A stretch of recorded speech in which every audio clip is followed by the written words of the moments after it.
Bonjour à tous. Donc nous voici au petit matin, un petit matin chaud encore. Bon, moi j'adore la chaleur, mais il faisait tellement chaud que j'ai quand même pas vraiment fait de sport cette semaine. Donc ce matin là, je vais partir pour 1h30, 2h, essayer de rééquilibrer tout ça. Et bon, j'ai beaucoup été dehors, mais je me suis pas vraiment bougée. Il faut aussi savoir se reposer un peu. Et là, avec les grosses chaleurs, c'était un petit peu imposé, mais c'était bénéfique. Donc, je vais partir presque 2h et je vais passer mes premières minutes avec vous.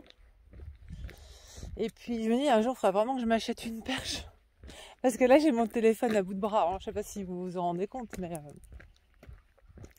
après, marcher qu'une perche, bon, j'en sais rien. Je vais voir, faut que je réfléchisse. J'avais acheté une perche et puis en fait, mon téléphone n'était pas adapté. J'ai un gros téléphone. Ça s'adapte pas sur les perches standards. Bon. Aujourd'hui, je voulais parler de liberté. Alors en fait, je voulais parler de liberté, égalité, fraternité. Et je voulais commencer par la liberté parce que je ne vais pas faire une vidéo sur les trois. Je vais le diviser au moins en 3, je pense. Mais je ne vais pas parler de la liberté sur le plan philosophique. Je vais parler de la liberté du quotidien, sur le plan pratique, sur le plan d'un collectif. Et en fait, je me disais, mais avant les événements, est-ce qu'on se posait vraiment des questions sur notre liberté? Et je pense qu'on ne s'en posait pas vraiment. Moi, j'arrive pas à me rappeler, m'être posé des questions vraiment sur ma liberté fondamentale. Et je me suis dit, mais pourquoi? Et je pense que la majorité des gens est comme moi. Je me suis dit, pourquoi je me suis jamais posé de questions sur ma liberté? Et en fait, j'ai réalisé qu'on était éduqués, mais depuis le plus jeune âge, à l'école, etc. On nous éduquait sous l'injonction qu'on était libre. C'est-à-dire on n'a pas à se poser la question puisque c'est une vérité vraie. C'est un fait. Vous arrivez à l'école, on vous dit la France c'est liberté, égalité, fraternité. Nous sommes dans un pays libre et à aucun moment de notre scolarité, de notre apprentissage, à aucun moment c'est remis en question. Donc on part d'un postulat dès le début de notre évolution individuelle et collective, on part d'un postulat que nous sommes libres. Alors qu'en fait, on est tout sauf dans un pays libre. Pourquoi je dis ça? Alors après, je pense qu'il va falloir chacun individuellement réfléchir à sa définition de la liberté. Mais moi, je suis toujours sur mon expérience. Vous savez ce que je vous racontais là quand je suis arrivée en Corée et que je me suis retrouvée sans parachute. Et que finalement, je me suis jamais sentie aussi bien après une petite période d'adaptation et d'acceptation. En fait, je ne me suis jamais sentie aussi libre. Et j'ai réalisé que le parachute...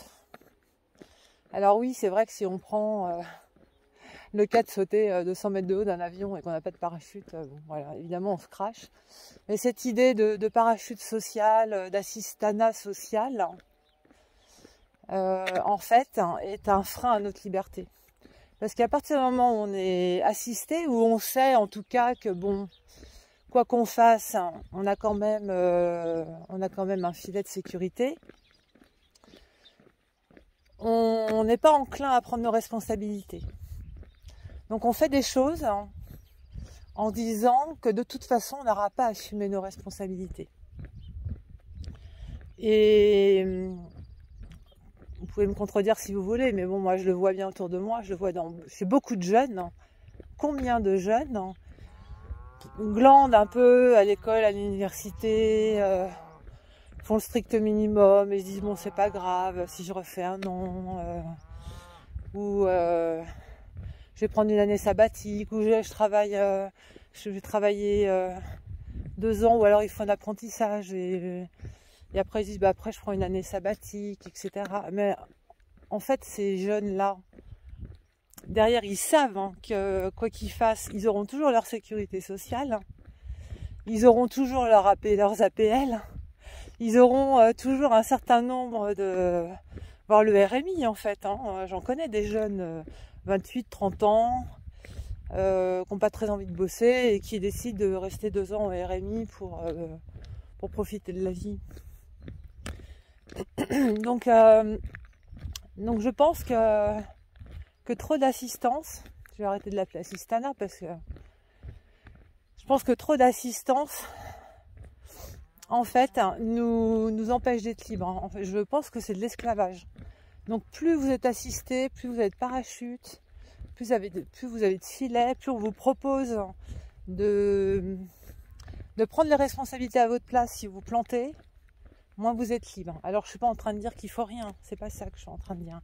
Je dis pas ce qui est bien ou ce qui est mal, je dis juste ce que je constate et ce que j'ai vécu moi-même. Donc en Corée, je me suis jamais sentie aussi libre de ma vie. Je sais que si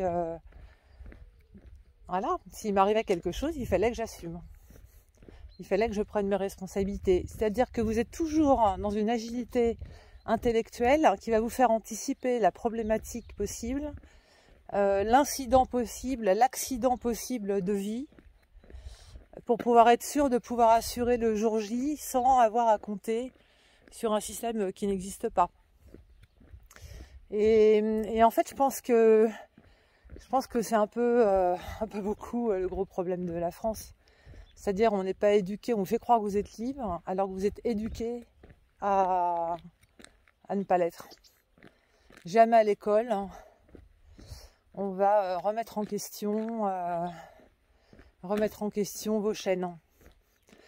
Et les chaînes en général, parce que c'est vrai qu'on vous parle toujours, on vous éduque pour être un parfait petit fonctionnaire en fait, ou un parfait petit employé. On ne vous éduque pas à la réussite, on ne vous éduque pas à l'échec, alors encore moins. Alors qu'il n'y a pas de réussite sans échec. On vous éduque à être bien obéissant, voilà. Donc la liberté, égalité, fraternité, liberté, honnêtement, je pense qu'on est déjà dans 1984. C'est déjà la novlangue. Hein. Et depuis quand j'en sais rien. Peut-être depuis 1792. J'en sais rien en fait. Mais sans doute depuis le début. On est déjà dans la novlangue. Donc j'ai pas de réponse. J'ai pas un système parfait, idéal à proposer. Je suis dans l'analyse de la situation actuelle et j'essaie de comprendre pourquoi on vit ce qu'on vit aujourd'hui, comment on en est arrivé là. J'essaie d'analyser, à mon avis, la meilleure chose à faire, c'est de partir de ce qui nous paraît indiscutable et d'en discuter. Donc il est indiscutable que la France soit liberté, égalité, fraternité, et moi je propose qu'on en discute. Et aujourd'hui, je partage avec vous rapidement le fait que je pense qu'il n'y a jamais eu de liberté en France. En tout cas, pas telle que moi je la définis. Et ma définition de la liberté, elle est très simpliste, la mienne.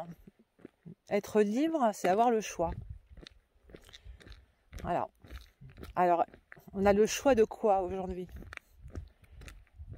Je pense qu'on a de moins en moins de choix, mais on a le choix de quoi ? Est-ce qu'on a le choix de ne pas cotiser à la Sécu ? Non. Est-ce qu'on a le choix de ne pas cotiser au chômage ? Non. Est-ce qu'on a le choix... J'en sais rien, moi. Est-ce qu'on a le choix de construire notre maison où on veut ? Non. Est-ce qu'on a le choix de transformer une grange à bestiaux en habitation ? Non. Voilà. Moi, je vous dis, on a très peu de choix en France. Très peu. T'as le choix entre 2 restaurants dans la même rue. Ça oui, t'as le choix. Et la problématique de la liberté, c'est que en fait, on est attaché à notre condition de départ. Hein. C'est-à-dire s'il n'y a pas de changement, on se pose pas de questions. On ne se rend pas compte en fait de la condition dans laquelle on est. Dès qu'il y a un changement, soit on vous prive de liberté, soit on vous accorde plus de liberté. C'est là que d'un seul coup vous réalisez et vous commencez à vous poser des questions. On le voit bien sur le Covid, il y a quand même une partie de la population, malheureusement, évidemment faible, hein, je dirais, vu ce que je viens de dire. Évidemment qu'une très faible partie de la population s'est posé ces questions. Quand ils ont privé d'aller dans des lieux publics parce que on n'avait pas subi une morsure de serpent, une morsure vénéneuse de serpent, d'un seul coup, on s'est senti privé de liberté. Et là, d'un seul coup, on a remis en question la totalité en fait de notre façon de vivre. Mais s'il n'y avait pas eu cet événement, on n'aurait jamais remis en question ce postulat qui était on est dans un pays libre, non.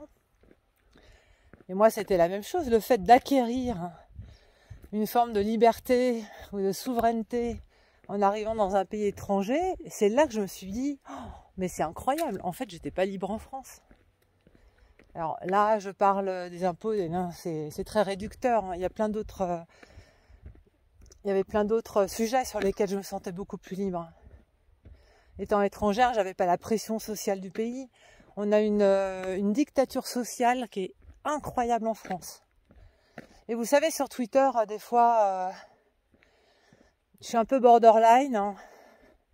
Je suis un peu provocatrice, hein, et je le fais exprès, en fait. Je le fais exprès parce que j'en ai ras-le-bol, en fait, de cette pression sociale où on peut rien dire, où faut faire attention, il y a des choses qui se disent pas. Si tu dis ci ou ça, c'est que t'es arrogant. Si tu dis ci ou ça, c'est que t'es méprisant. C'est incroyable, en fait, en France, on prête des intentions mauvaises à tout le monde. Ça, c'est fou, hein, mais... Et en fait, je ne supporte plus. Et c'est un peu pour ça que j'ai fait cette chaîne, hein. Et ce sera jamais une chaîne qui fera des millions de vues, parce que je dirai toujours ce que je pense, et c'est pas très politiquement correct. Je refuse le diktat de la pression sociale. Voilà. Et comme c'est un peu dans mon tempérament, je vais me provoquer. Donc voilà. Alors quand il y a des gens qui me disent ouais, pour qui tu te prends, tu méprises les gens, tout ça parce que t'as un gros salaire et tout. Je pense que certains d'entre vous commencent à me connaître et savent que c'est pas du tout dans mon esprit. Et ça peut apparaître dans mes propos parce que c'est de la provoque. Mais c'est incroyable la haine. Hein. La haine de la... Je vais pas dire de la réussite parce que la réussite c'est pas la même pour tout le monde. Et moi je m'estime pas avoir réussi aujourd'hui. Mais c'est la haine de l'entrepreneuriat, mais de l'entrepreneuriat presque intellectuel. Hein. Je parle même pas de créer une entreprise, mais de créer un mode de pensée, de créer un mode de vie. Il y a la haine des gens qui dépassent, quoi. Voilà, moi je pense que j'ai à peu près tout dit sur ce que je voulais dire sur la liberté. Et j'en ai au moins autant à dire sur l'égalité. Mais ce sera pour une autre fois, parce qu'en plus je suis en pleine côte là, je commence à souffrir. Je commence à être un petit peu essoufflée. Et puis, non, en plus je pense que plus les vidéos sont courtes, mieux c'est. Je suis pas là pour penser à votre place. Il vaut mieux avoir une vidéo de 10 minutes et que vous y pensiez 10 minutes seul, plutôt que de faire une vidéo de 30 minutes. Et puis derrière, vous n'avez plus vraiment le temps de vous concentrer sur votre propre réflexion. Donc voilà. Je sais parce que moi-même, je regarde des vidéos, donc c'est ma propre expérience. Des vidéos longues qui sont hyper intéressantes, mais franchement, dans la vie qu'on a, comment on peut dédier une demi-heure ou une heure par jour sur des sujets différents. Bon voilà, allez, je vous embrasse.